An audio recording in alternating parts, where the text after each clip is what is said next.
અમદાવાદમાં સુભાષ બ્રિજ ક્ષતિગ્રસ્ત થતા તેને બંધ કરવાની ફરજ પડી છે। સુભાષ બ્રિજ બંને તરફથી બંધ કરાતા વાહન ચાલકો પરેશાન છે। બ્રિજની નીચેનો રિવરફ્રન્ટ માર્ગ પણ અવરજવર માટે બંધ કરાયો છે। શિલાલેખ પાસેથી જ અવરજવર બંધ કરવામાં આવી રહી છે। બ્રિજની બંને બાજુ પોલીસ કાફલો ખડકી દેવાયો છે। મીડિયા અને વિપક્ષના નેતાને પણ આગળ જતા અટકાવાયા હતા। આગામી 5 દિવસ ઇન્સ્પેક્શનના પગલે આ બ્રિજ બંધ કર્યાનો પીએમસીએ દાવો કર્યો છે।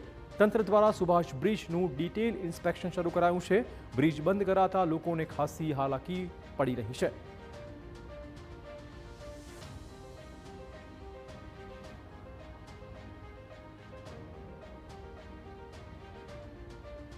સુભાષ બ્રિજના મધ્ય ભાગમાં સ્પાનનો ભાગ બેસી જતા બ્રિજ બંધ કરી દેવાયો। અમદાવાદ મ્યુનિસિપલ કોર્પોરેશન ઉપરાંત રાજ્ય સરકારના R&B વિભાગની ટીમે પણ બ્રિજની મુલાકાત લઈ ચકાસણી શરૂ કરી છે। બ્રિજમાં કેટલી ક્ષતિ થઈ છે તેની તપાસ થઈ રહી છે। તપાસ કર્યા બાદ બ્રિજનું સમારકામ કરાશે અને જો ક્ષતિ ગંભીર હશે તો લાંબો સમય માટે પણ બ્રિજ બંધ થઈ શકે તેમ છે। મહત્વપૂર્ણ છે કે અમદાવાદના સૌથી વ્યસ્ત બ્રિજમાંનો એક અને ઉત્તરથી આવતા વાહનો માટે શહેરનો પ્રવેશ દ્વાર ગણાતો સુભાષ બ્રિજ 52 વર્ષ જૂનો છે। આ બ્રિજ પરથી રોજના 1 લાખથી વધુ વાહન પસાર થતા હોય છે। આ બ્રિજ બંધ કરાતા વાહન ચાલકોની હાલાકી વધી ગઈ છે। વડોદરાના ગંભીરા બ્રિજ દુર્ઘટના બાદ પણ બ્રિજની ચકાસણી થઈ હતી। 1.5 વર્ષ પહેલા સુભાષ બ્રિજની બેરિંગ સહિતનું સમારકામ પણ કરાયું હતું।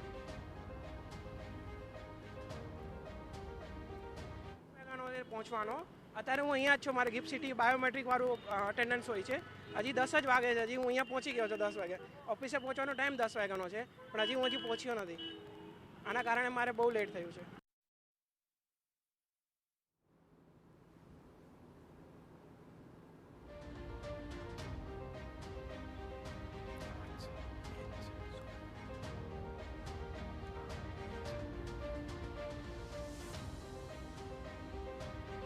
તો સુભાષ બ્રિજ બંધ થતા અમદાવાદીઓ પરેશાન છે। વિપક્ષે પણ એએમસીના કાન આંબળ્યા છે।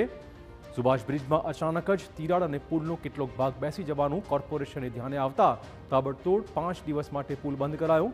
શહેરના સૌથી વ્યસ્ત પુલમાંથી એક એવા સુભાષ બ્રિજને બંધ કરાતા દૈનિક 1 લાખ જેટલા વાહન ચાલકોને અસર પડી છે। ત્યારે હવે આ મામલે રાજનીતિ શરૂ થઈ ગઈ છે। અમદાવાદ કોર્પોરેશનમાં વિપક્ષ નેતા શહેજાદ ખાન પઠાણ પણ સુભાષ બ્રિજ પહોંચ્યા હતા।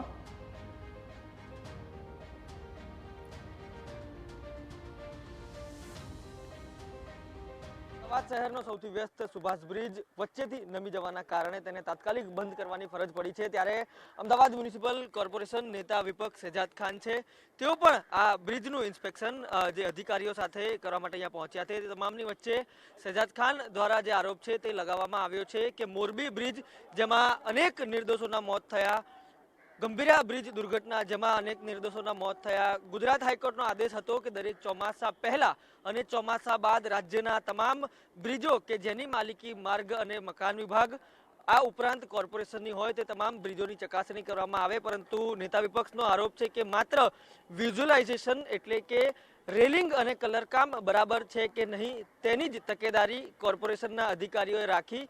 પરિણામે અચાનકથી જ જે સુભાષ બ્રિજ છે તે વચ્ચેથી નમી ચૂક્યો છે અને પરિણામે તેને બંધ કરવાની ફરજ છે તે પડી છે। આપ દ્રશ્યમાં પણ જોઈ શકો છો કે વચ્ચેનો જે ભાગ છે તે અહીંયાથી પણ નમી ગયેલો સ્પષ્ટપણે જણાઈ આવે છે। વહેલી સવારે કમિશનરે પણ અહીંયાની જે મુલાકાત છે તે કરી હતી। ત્યારબાદ હવે નેતા વિપક્ષ અહીંયા પહોંચ્યા છે। એટલે કે રાજ્યમાં વધુ એક વખત બ્રિજના વિવાદને કારણે જે રાજનીતિ તો ગરમાઈ છે પરંતુ જે નાગરિકો છે તેમને પણ હાલાકીનો સામનો કરવાનો જે વારો છે તે આવ્યો છે। તેના જ પરિણામે અમદાવાદ પહેલાથી જ એક ટ્રાફિકની સમસ્યાનો સામનો કરી રહ્યું હતું પરંતુ સૌથી વ્યસ્ત એવા સુભાષ બ્રિજને બંધ કરવાને કારણે જે લોકો છે તેમને પારાવાર મુશ્કેલીનો સામનો છે તે કરવો પડી રહ્યો છે। ન માત્ર સુભાષ બ્રિજ ઉપરની અવરજવર પરંતુ સુભાષ બ્રિજની નીચેથી જે રિવરફ્રન્ટ પસાર થાય છે તેને પણ બેરિકેડિંગ કરીને બંધ કરી દેવામાં આવ્યો છે। તમામ વાહન ચાલકોને અહીંથી પસાર થતા રોકવામાં આવી રહ્યા છે। તમામ બાબતોને બાદ કરતા પોલીસનો મોટી સંખ્યામાં કાફલો છે તે બ્રિજની બંને તરફ અને રિવરફ્રન્ટના ભાગો તરફ ખડકી દેવામાં આવ્યો છે। આ તમામ બાબતો વચ્ચે નેતા વિપક્ષ શહેજાદ ખાન છે તેઓ પણ અહીંયા ઇન્સ્પેક્શન કરવા માટે પહોંચ્યા છે। ક્લિયરન્સ ક્યારે આવશે તે હજુ પણ એક સવાલ બનીને ઊભો છે। કેમેરા પર્સન ઇમરાન શેખ સાથે રોનક વર્મા, TV9 અમદાવાદ। તો શહેજાદ ખાને સમગ્ર મામલે કોર્પોરેશનના સત્તાધીશ બીજેપી પર આરોપ મૂકી બેદરકારીનો। મોરબી અને ગંભીરા બ્રિજ અકસ્માતમાંથી પણ એએમસીએ બોધપાઠ ન લીધો તેવો આરોપ મૂક્યો છે। ગંભીરા બ્રિજના અકસ્માત બાદ વૈજ્ઞાનિક પદ્ધતિથી પુલનું ઓડિટ થવું જોઈએ, જેના બદલે કોર્પોરેશનના અધિકારીઓ પેન અને કાગળ લઈને માત્ર બ્રિજ પર નજર ફેરવીને ઓડિટ કરતા હોવાનો તેમણે આરોપ મૂક્યો હતો। क्योंकि ये जो इंस्पेक्शन किया गया वो सिर्फ और सिर्फ विजुअल इंस्पेक्शन था, यानी कि अहमदाबाद म्युनिसिपल कॉरपोरेशन के अधिकारी पेन और पेपर लेकर सभी ब्रिज पर गए, आंखों देखा हाल, रोड की मरम्मत, कलर ठीक है या नहीं है, रेलिंग ठीक है या नहीं है, ऐसे विजुअल इंस्पेक्शन पेपर में बनाकर अहमदाबाद शहर की जनता को गुमराह किया। બીજી બાજુ આ મામલે એએમસીના સત્તાધીશો તમામ આક્ષેપો ફગાવી રહ્યા છે। દાવો કર્યો છે કે નિયમિત રીતે બ્રિજનું યોગ્ય રીતે ઇન્સ્પેક્શન થતું જ હતું। આ ચકાસણી કરી તેમાં જ તો પોલ ખુલી કે ખામી છે। પુલમાં તિરાડ અને વાઇબ્રેશન સામે આવતા જ આ બ્રિજ 5 દિવસ માટે બંધ કરાયો છે। વધુ તપાસ બાદ જ પુલને આગામી સમય માટે ખુલ્લો મૂકવો કે નહીં તેનો ફેંસલો લેવાશે। ધ્યાનમાં આવી નથી। અવારનવાર એના ઇન્સ્પેક્શનો થતા જ રહેતા હોય છે। જે બ્રિજ 50 વર્ષ કરતાં પણ જૂના હોય, એના કરતાં પણ વધારે જૂના હોય, એ તમામ બ્રિજો અને આપણે વાત કરીએ કે એનું ઇન્સ્પેક્શન જે 5 એમ પેનલ કંપનીઓ બનાવવામાં આવી છે એના દ્વારા, જે એક્સપર્ટ ધરાવતી હોય છે એના દ્વારા આનું ઇન્સ્પેક્શન કરવામાં આવતું હોય છે અને આગામી સમયગાળા દરમિયાન આની રિપેરિંગ કાર્યવાહી પણ કરવામાં આવશે। સુભાષ બ્રિજ મામલે અમદાવાદ કોર્પોરેશનમાં સત્તા પક્ષ અને વિપક્ષના આરોપ વચ્ચે એક વાત ચોક્કસ છે કે અમદાવાદીઓએ લાંબા સમય માટે હાલાકી વેઠવા તૈયાર રહેવું પડશે।